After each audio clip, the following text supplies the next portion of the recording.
पूछा, हे नाथ, वो कौन सा धन है जिससे पुण्य बढ़ता है? पुण्य का बढ़ना कोई आसान बात नहीं। पुण्य और पुण्य नहीं होंगे तो संत नहीं मिलेंगे, असंत मिलेंगे। पुण्य पुंज बिनु मिलहि न संता। संत की सेवा में तन मन धन लगाने का मन उनका नहीं होता है जिनके पुण्य नहीं। तुम बहुत समझाओगे फिर भी वे विचलित हो जाएंगे, कुछ न कुछ बहाना बता देंगे। हर व्यक्ति संत का दर्शन भी नहीं कर सकता है। सुबह से लेकर शाम तक असंत का दर्शन तो खूब होता है, लेकिन संत नहीं मिलते। नकली संत भी मिल जाते हैं। नकली संत बहुत है, वो भी घूम रहा है। दिन भर संत रहता है, रात में गृहस्थ बन जाता है। हाँ, दिन भर बाबा जी, रात में ढाबा जी, कोई मतलब नहीं। दिन भर ब्रह्मचारी और रात में भोगाचारी, दिन भर साधु और रात में उपाधु, ऐसे लोग। सुनि सौनक सुख पाई, शीश नाई बोलो बहुरी, नाथ कहो समुझाई, पुण्य बढ़त के ही द्रव्य ते। हे नाथ, शीश झुकाकर पुनः निवेदन किया सौनक जी ने कि हे सूतजो, हे नाथ, हे मुनिवर, वो कौन सा धन है और वो कौन सी जगह है जहां लगाने से पुण्य बढ़ता है? देखिए, बहुत मार्मिक बात है। कोई व्यक्ति दारू पीने वाला है, उसको आप धन दोगे, आपका धन पाप में लग गया, पुण्य में नहीं लग रहा। कोई मर्डर करने वाला है, उसको धन दोगे तो आपका धन पाप में लग गया। या किसी का मर्डर करके आप धन कमाओगे, वो पाप से धन आया है। बहुत सावधान रहने वाला है। कहाँ सूत मुनि कहाँ बुझाई, जही धन धर्म बढ़े अधिकाई, जही धन धर्म बढ़े अधिकाई। जिस धन से धर्म बढ़ता है, कैसे बढ़ता है? सुकृत करी जो द्रव्य कमावे, सत्कर्म करके जो द्रव्य कमाता है, धन कमाता है, दुकान चला रहा है, खेती कर रहा है, बिजनेस कोई कर रहा है, सर्विस कर रहा है, मेहनत कर रहा है और धन कमा रहा है, ये धन पवित्र धन है। अब तुम कहोगे बिजनेस में जो प्रॉफिट लेते हैं तो फिर वो गलत है क्या? वो गलत नहीं है। क्यों? क्योंकि जिस दुकान में तुम बिजनेस करते हो, किराना की दुकान है, 5,000 रुपया महीना उसका किराया देना है। प्रॉफिट नहीं लोगे, कहाँ से किराया दोगे? जितने में खरीद के लाए हो उतने में ही बेचोगे तो तुम दिन भर अपनी मजदूरी भी नहीं निकाल पाओगे। फिर जिस गाड़ी से तुम मोटरसाइकिल से आए उसको पेट्रोल कहाँ से डालोगे, उसकी मरम्मत कहाँ से कराओगे? फिर वो पुरानी हो जाएगी तो नई कहाँ से खरीदोगे? और दिन भर दुकान पर बैठे रहोगे और जितने में खरीदे हो उतने में बेच रहे हो, तो घर के बच्चे क्या खाएंगे? इसलिए प्रॉफिट लेना बुरा नहीं, प्रॉफिट लेना, परंतु ग्राहक को ये बता देना चाहिए ये माल 1 नंबर है, ओरिजिनल है, और ये थोड़ा डुप्लीकेट है, इसलिए ये सस्ता है, वो थोड़ा महंगा है।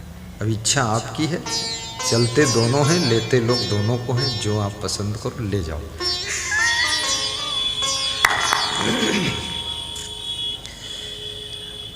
सुकृत करी जो द्रव्य कमावे,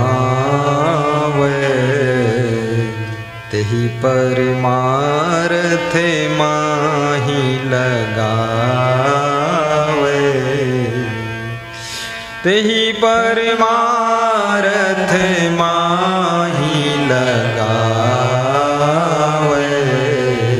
सुकृत, देखिए धन कमाने की बहुत सी तरकीबें। किसी के पास 10 लाख है, उसके घर डकैती करना, घर भर को मार डालना, 10 लाख 10 मिनट में ले लेना, ये भी एक तरीका है, ये भी कमाई है। किसी का थैला छीन लेना, पैसे लेकर भाग जाना, किसी का मोबाइल चुरा लेना, किसी महिला के गले की चैन खींच लेना, और चैन खींचते ही महिला का बेचैन हो जाना और भाई से बेईमानी करना, भाई की जगह ज़्यादा ले लेना, भाई को आंख दिखाना कि मार डालूंगा अगर बोलोगे, भाई का मकान भी ज़्यादा ले लेना, गाड़ी अपने नाम करा लेना।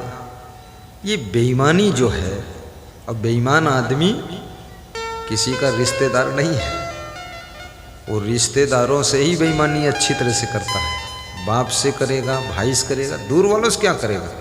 वो कोई ऐसा नहीं है कि वो जाकर के माननीय प्रधानमंत्री नरेंद्र मोदी से बेईमानी करेगा, उसका तो रिश्ता बहुत दूर है, उनकी जेब कहाँ काट पाएगा। लेकिन अपने भाई से ही बेईमानी करेगा। देवरानी के बर्तन चुरा के रख लेना, जेठानी के बर्तन कोम फेंक देना ये सब उपद्रव, ये बहुत लफड़ा है संसार में। लेकिन नहीं, बहन को ठग लेना, बहन से रोध होकर पैसा ले लेना कि बहन हम मर जाएंगे, जहर खा लेंगे, ये है वो है, दुनिया भर की बात बताना। फिर बहन ने 1-2 लाख बेचारी बचा कर रखी थी, भाई के मोह में दे दिया, अब वापस ना देना, बताना हम कहाँ लिए थे, हम कब लिए थे, हम तो लिए ही नहीं। अब इस तरह की बात बोलना, किसी से उधार लेना, रो धो कर ले लेना, पाँव छू कर ले लेना, मत्था टेक कर ले लेना, गिड़गिड़ा कर ले लेना, जब मांगे तो आंख दिखा देना कि हमने लिए नहीं, फालतू बात करते हो इस तरह से धन कमाना, ये धन तुम्हारे घर में आग लगा देगा, सुख शांति भस्म हो जाएगी। जेब कतरे बनकर किसी की जेब काट लेना, बैंक से चुरा के पैसा निकाल लेना, अकाउंट नंबर में तिकड़म बना देना, किसी के मोबाइल की डाटा चोरी करना, ये सब गलत काम है। इस तरह से नहीं,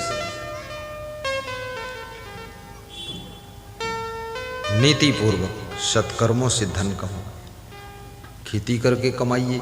कल मेरे पास एक सज्जन का फोन आया था, श्री विक्रम सिंह राजपूत, डिस्ट्रिक्ट देवास, मध्य प्रदेश से।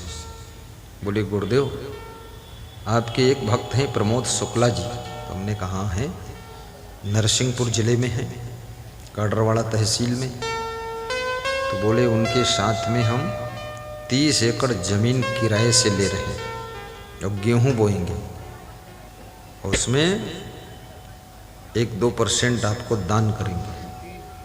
3% बताया, परसेंट गया भूल, तो हमने सोचा कम ही बतावें, नहीं वो प्रवचन सुनता होगा तो बोलेगा गुरुदेव भी झूठ बोला थे। 3% दान करेंगे। तो हमने पूछा, तुम देवास में रहते हो, नरसिंहपुर वहाँ से करीब 300 किलोमीटर है, वहाँ कैसे खेती करोगे। बोले प्रमोद शुक्ला जी मदद करेंगे। तो हमने कहा प्रमोद शुक्ला को टाइम है। बोले बोल रहे थे सेटिंग करा देंगे। तो हमने कहा तुमको भी टाइम देना पड़ेगा वहाँ। बोले हम भी टाइम देंगे गुरुदेव। तो हमने कहा ठीक है, तो कितने रुपये में मिल रहा तुमको खेत। बोले 10,000 रुपया एकड़। तो हमने कहा ले लो, चलो गणित वणित लगा के बताया, ले लो। अब ये जो धन कमाएगा व्यक्ति, वो द्रव्य सुकृत से कमाया हुआ द्रव्य। अब नौकरी करते हैं, पार्ट टाइम कुछ और बिजनेस करते हैं, ये भी अच्छी बात है, क्योंकि धन बहुत बड़ी चीज़ है, धन छोटी चीज़ नहीं है। धन इतना कमाओ कि दूसरों की मदद कर सको, खुद भिखमंगा बने मत रहो, कंगाल नाथ, दरिद्री नारायण, ये नहीं बनना है। मेहनत करो, सही डिसीजन लेकर के सही समय पर कार्य को आरंभ कीजिए और मन लगा करके लगन से, रुचि से उस कार्य को कीजिए। और यदि कर्ज लिया है तो दारू पीना मत शुरू कीजिए। कितने लोग कर्ज से ट्रैक्टर लाते हैं और ट्रैक्टर से जो आमदनी होती उससे दारू मुर्गा लाकर खाते पीते। तो ट्रैक्टर की कमाई मुर्गा अंडा बनकर गई पेट में, दारू बनकर, और ट्रैक्टर गया खिंच करके थाने में, फिर घूम रहे हैं फोकटनाथ। ऐसा नहीं करना है। कोई भी बिजनेस में घाटा है ही नहीं। आप बुद्धिमानी से करो, घाटा होगा नहीं। घाटा तब होता है जब आप नशे में डूबे रहते हो। घाटा तब होता है जब 500 रुपये का मांस खाते हो। घाटा तब होता है जब मुर्गा रोज खाते हो, बुद्धि भ्रष्ट हो रही। घाटा तब होता है जब वेश्यालय जाते हो। अब तो वेश्यालयों के मोहल्ले खत्म हो गए, अब वेश्यालय नहीं है कहीं, क्योंकि अब मैं नहीं बताऊंगा क्योंकि हाँ, कुछ इज्जत बचा के भी बोलना है ना। तो वो तो सेक्स रैकेट बोलते हैं, रैकेट। हम तो सोचते हो तो आकाश में जो रॉकेट छूटता वो अलग है, ये रैकेट अलग छूट रहा। तो इसके धंधे चल रहे हैं दिल्ली में, बॉम्बे में, लखनऊ में। 200 लड़कियां पकड़ी जाती हैं नेपाल तरफ। लड़कियां कम नालायक नहीं हैं, बहुत धूर्त हैं। कहाँ नेपाल, कहाँ हिंदुस्तान, वहाँ से यहाँ लफड़ा बनाने आई सुपर्णखा बनकर। उनके माँ बाप भी धूर्त हैं। इनको ऐसा पैदा किया है बिच्छू की तरह कि पैदा तो हुई नेपाल में, डंक मारती हिंदुस्तान में। और हिंदुस्तान के ऐसे मछुआरे, कोई मन कंट्रोल ही नहीं है। ये सेक्स रैकेट में फंसते क्यों हो? वेश्याओं ने अपना धंधा बंद कर दिया। अब ये रूप लिया है वेश्याओं ने, ये वेश्या वृत्ति तो है और क्या है। लेकिन इस वेश्या वृत्ति में जो फंस जाता है उसका बिजनेस जीरो, चरित्र जीरो, इज्जत जीरो, सम्मान जीरो।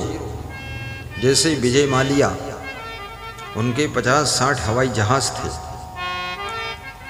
50-60 जीप नहीं, कार नहीं, हवाई जहाज। किंगफिशर नाम का हवाई जहाज था, कंपनी बहुत अच्छी थी। इसी चक्कर में फंसे थे वो जो बता रहा हूँ मैं। शराब पीना, ऐसी वैसी शराब नहीं, 10,000 की एक बोतल शराब। क्या जलवा है, दमादम मस्त कलंदर, मूर्खों का पहला नंबर।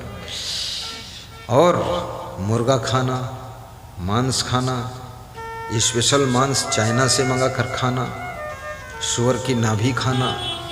ये सुअर पना तो है ही है। अब सुअर की नाभि खाओगे तो क्या कहीं घोड़ा हो जाओगे? सुअर ही बनोगे, बुद्धि सुअर हो जाएगी।